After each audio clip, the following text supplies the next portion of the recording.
From Lenex, Kansas, trained under Hachi Kennedy. So that's where I get all my mean streaks from. Today we're going to work on our joint lock flow. It's all wrist flow. So we also do the Baker's Dozen, which is shoulder elbow flow and side lock flow. But today is just the wrist. All right. So when we put together a flow, it's just so that we can remember the techniques. Right. It makes it easier to do it, and we do it. We call it the dance of pain because we also incorporate our footwork, which is also important in getting people off balance and such. But when you do the techniques individually off a flow, we're just going to start from the wrist grabs in this direction. And the wrist grabs because it makes it a lot easier. Once you have the techniques down and you understand the locks, then you start to explore how do I get to those locks from different positions, whether it's a clinch, a punch, or whatever position, right? So we'll do it from the grabs from here. So the first thing that we want to do is placement of the thumb hand on top of their hand here. We're going to come over the top, and I want to step off line because he's strongest here. You can anchor down, right? But, I mean, don't forget, we always do karate first. Hit them, kick them, whatever. Distract them, and then get them off line a little bit to where this is a lot easier to move. And then move the whole body up and over, hand still on that thumb like that. Roll it off, and bring it to your chest, all right? That's to get to there. You need to get him out, away, and you want that arm ideally at 45 degree away. If it's back here like this, there's not much pressure on him. You can roll out of this easy. If I'm halfway, it's not as much. And the other thing I want to do is try to get the hand higher than the shoulder here, right? So again, stun them, hit them, whatever you want to do, or just work on grabbing. Step offline here, up and over, big circle, turn with your hips. Hand comes back right on the back side of the elbow. That's going to apply pressure down and this up. But I want to step out and around so he's not standing back up on me into this position. And I'm going to grind in and crank this in here. And that's what you want to get to. Okay? That's number one. Grab a partner. There's other people in the audience that know these or similar techniques, so feel free to help. Okay. Some of the wrist lock on this. So when we're doing these locks on this, as soon as I come over, there's no advantage to being out here like this because it's whoever's strongest is going to win, right? And I really don't have that good a grip. So I want to anchor it to my body here, so then every time he moves, he has to move my whole body instead of... I can't move your body. That's because I'm part of the Turtle League Club. That's right. Right, I got one. But anyway, so instead of being out here and trying to move them around, well, they're just going to turn in and punch, kick, whatever like that, right? So... But if I'm in here, and I have him here, he has to, like I said, he has to move my whole body. But then if I just apply pressure to that, just like last night, rolling those sticks in, roll that down. Then we get him out there, and then we can apply this pressure in and out a little bit. And one other thing, if they're strong and hard to move, if I have this locked, take this, just like you're accelerating on a motorcycle, twist them both that way, okay? Keep working that one again. Work the other hand, too, if that one gets tired. This idea, same technique, rolling up and over, locking it here. So the whole lock is this part here, rolling this into a lock here, right? When you're doing this technique from down here, anytime someone grabs you, don't look down here. You don't see that coming, okay? So that's one reason I get offline, to get away from that, stunning, or from Abel's class, hit that. And then just bring my hand to here. I'm still looking this direction. Use my hip rotation to get that technique. Right? Yeah. Hip rotation. Okay. So if it's whether it's here from a lapel grab, he's threatening me, strike, turn. All I have to do is get this turn. This is the lock. Right? So again, once you understand the lock, you get to it from any position you want. So number two. Again, we're doing this whole walkthrough, right? Up and over, step in to here. Jimmy's seen this dance before, so he starts bending his elbow. Instead of forcing it back down, take what he gives, pull it up, and step into him. It's easier for me to step into him than try to pull him to me in these, right? Because he's given me this motion, just come to here. So once you have this lock from here, from the arm bar, it basically stays glued to my body through the first 5 moves. Okay, I don't want to let it off. There's no sense in me coming out here again. Lock it in. 1, then I'm going to hook, step in front of him, and then having this here, turn slightly, and having this here, watch my pointer finger, point down, that's the pain, okay? Underneath the knuckle, on top is just going to slide off. Underneath that knuckle, tap here. Little trick, if I squeeze both of these in, a little more pain, right? Makes it tighter because I get more angles, right? So from here, I'm just going to go here, and I'm going to squeeze, or I can keep it in here and step back. Be very careful with that one. Okay, go. All right. Anybody having trouble with that one? Number 2? Other than Hanchi? That Hanchi. Yeah, that Hanchi. Yeah, too many of us around. All right. Number 1, up and over, step in front. Number 2, I want to step in front of them. As I was explaining to people, if I'm sitting here and I'm trying to pull him in, he can feel that the whole time and just want to resist, right? But if I step in, it's not as tight until I crank it down, right? So again, if this isn't working compressing and this isn't working, you just need a little more grip pressure on there, shoot this up. Don't shoot it up just enough to grab. Shoot it up like you're trying to elbow him in the head here, and if you do, not in class, but I mean if you do in the street, bonus. All right. Keeping everything tight. He's got a turtle for a head and a shell. All right, so he's part of the turtle club too, so sometimes he's too turtley. All right, come up and grab as many fingers as you can like this, and then slowly crank towards his head. Again, keep this to your body. Jimmy's hand's probably getting all worn out. So It's good. So when you're here, slide this up underneath. And you notice I walk forward instead of back because he's trying to pull back and extend this to release probably. I want to step in, grab, and then step back. This is probably about as far as you want to go. But if you're really doing this technique for a self-defense purpose, it's probably more like that. You probably haven't had any of those in your cons, right? Okay. Again. 1, 2, 3. Don't turn your angle for the camera. Look, we got all kinds of angles. It's fine. We're getting my good side. Perfect.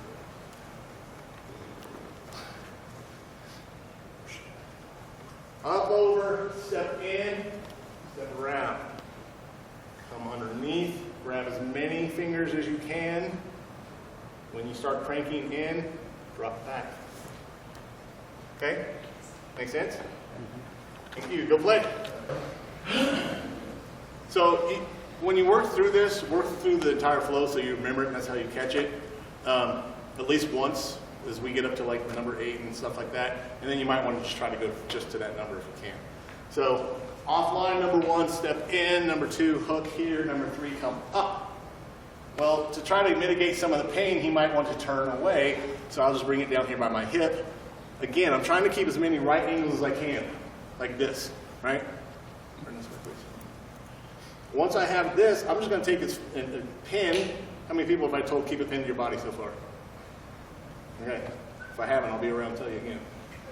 Keep it pinned. I'm going to reach around, grab the outside fingers, kind of like a sandwich. I'm just going to sandwich his hand here, and I'm just going to turn it slowly towards him, like that. What makes this worse is if I step slightly behind him, Don't do that. and turn it. Okay? And that's because what it's doing is instead of this arm, kind of like the arm bar earlier, instead of it being out at a 45, I'm actually putting it back here, which creates this right angle as well, even tighter.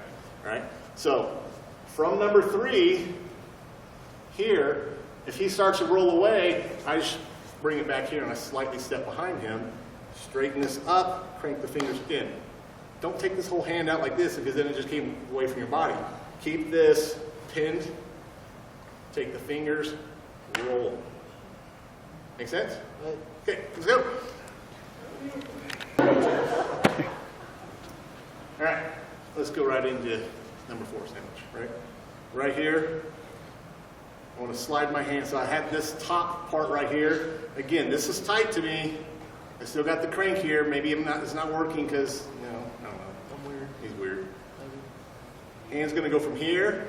Just slide your thumb on the bottom side, flatten it out. This one thumb goes on the bottom side. Again, it stays to my body like this. It's pinned tight, so I'm not having to turn my hands. I'm just going to turn my upper body. My elbow's not in front, it's behind, and I slowly turn into him. All right? The other trick to this is if you have it tight already, if I take a small step back, that does all the tightening for me, right? Because ideally I'm just trying to bring this arm back further, pinned here, and then turn. That make sense? Okay, so from the beginning, up and over, step in front, number 2, number 3, 4, hands up, 5, and then turn in. All right, you good? So good. Okay, go. Yeah, you do this fast. Real fast. I'll go down and snap and turtle. Son of a. Okay.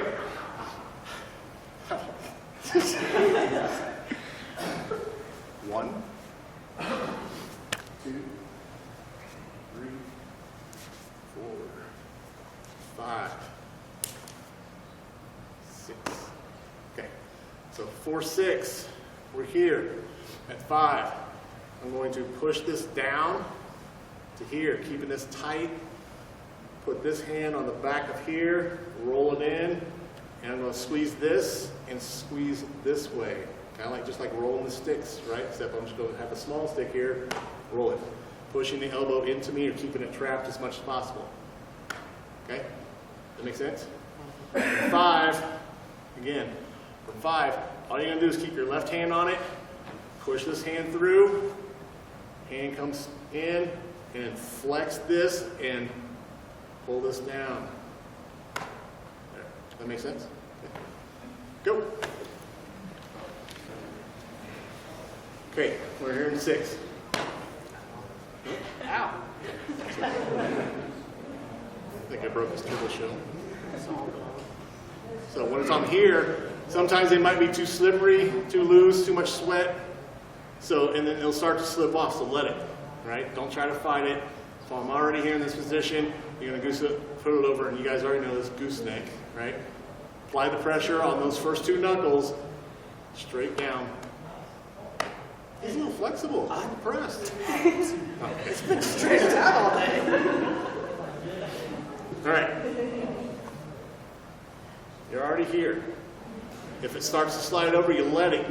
When it's there, you're going to apply that pressure. Look, I want to use my body, apply that pressure into it. If you have to, come up here. Gets a little more reinforcement. Actually gets this out of the way. Crank that. That make sense? Okay, there you go. When we're trying to cover knuckles, if you look at your hands, I see everybody trying to put their fingers on here and do this. Look how much bend there is in my fingers, right? So I'm going to go to the palm area where there's not much bend, it's more flat surface, and I get more pressure. So I'm sitting here trying to do it with that. My fingers are, I got to do a lot of work just to do that. So keep as much flat part as you can on that, right? All right. So well, I got to do both sides, sorry. We're here, number 7. So for number 8, I'm going to keep this pinned against my body. I'm not going to let go and come all the way out here. I want to keep this pinned, trapped against my shoulder, and then I'm going to turn, grab from the other side, thumbs on the back knuckles here. I want this nice angle. The more I come in here, the more control he has, right? And where should this hand be anyway? Here. All right? Fingers come in and then down. As soon as I get him off balance like that, you step forward, you turn, drive. There's so many different throws, angles you can do from this technique here.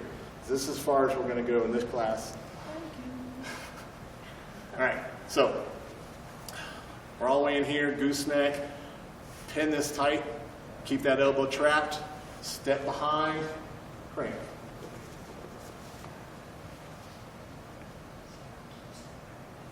All the way from here. When I step across, see it's still pinned to my body. All I gotta do is slide up and grab it, come in and down. A lot of times I like to use this elbow in here as well to drop them down. Make sense? All right, we're almost there. Number 8. Almost. Through the other few, right? So, okay, right here. So, if this is number 8, getting to here, in this position, number 9 is like 2 and 3. The difference between 8 and 9 is reinforced. So if I'm here, maybe it's too slippery, I'm going to slide up underneath here, and I'm just going to hook, again, I want to try to get my palm to these last 2 knuckles here and pull. Then number 10, he tries to straighten out. I let him and just drive it down. He's not going to get too far with that. If you can't get your hand all the way over, this is fine too. And just keep turning the palm towards his hip as you come in. Okay? So again, we're at 7 from here.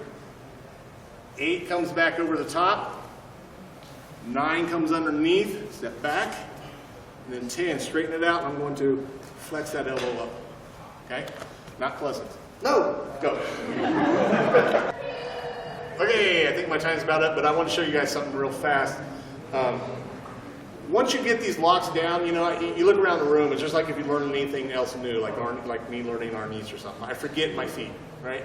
So your feet are very important in where you come, you know, stepping in and out on all these locks. So example, if here I step back, it tightens up. If I'm at number 9 here, and I come in and then I step back. But I'm also lowering my center of gravity, which lowers that person. Does that make sense? All right. The other thing is we learned it off wrist so that we can learn the flow. Once you have that, they come off of lapel grabs, they come off punches. We were working this stuff earlier today. I go right into number 1, switch that up, pop into 3. If he punches again, go right into 4. Right? So you can get to those different techniques. But I look at all the joint lock flows as after I've already entered and did whatever it is that I wanted to do, then I step back and do that as an intermediate between techniques. Now, if you're savvy enough and you feel it coming, walk. Give me a walk. Oh, okay. If I feel a technique coming, then I can quickly counter those techniques. Right? So go to guys. Go this way. Right. So you get there, but you have to do it before they get the lock on, right? This is a really easy one everybody should know. Just push away. I'm sure everybody's seen that turtle technique, right? Boom. All right. Thank you very much. Enjoy.